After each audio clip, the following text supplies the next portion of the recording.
ایک دفعہ ایک شکاری اپنا جال لے کر جنگل کی طرف جا نکلا۔ جنگل میں سینکڑوں جنگلی کبوتر ادھر سے ادھر اور ادھر سے ادھر اڑ رہے تھے۔ شکاری نے اسی جگہ جال بچھا دیا اور خود دور جا کر کسی اور مناسب شکار کی تلاش کرنے لگا۔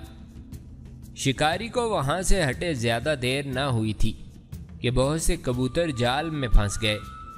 ہر کبوتر فردن آزاد ہونے کی کوشش کرنے لگا، مگر بے سود۔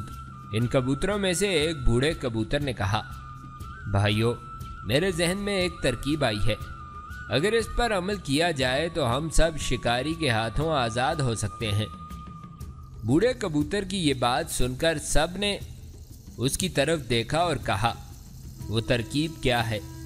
جلدی بتاؤ، ورنہ شکاری یہاں پہنچ کر ہم سب کو پکڑ لے گا۔ بوڑھے کبوتر نے کہا، بھائیو، اس طرح فردن زور لگانے سے ہم کبھی آزاد نہیں ہو سکتے۔ ہاں، اگر ہم سب مل کر زور لگائیں تو اس جال کو بھی لے کر اڑ سکتے ہیں۔ اگر ہم نے ایسا کر لیا تو شکاری کبھی ہمیں حاصل نہ کر سکے گا۔ ابھی یہ باتیں ہو رہی تھیں کہ انہیں شکاری دور سے آتا دکھائی دیا۔ شکاری بھی جال میں پھنسے ہوئے کبوتروں کو دیکھ کر بہت خوش ہوا۔ کبوتروں نے آزاد ہونے کی ٹھان لی۔ شکاری کو دیکھتے ہی سب نے مل کر زور لگایا اور جال سمیت اڑ گئے۔ سچ ہے کہ اتفاق میں برکت ہے۔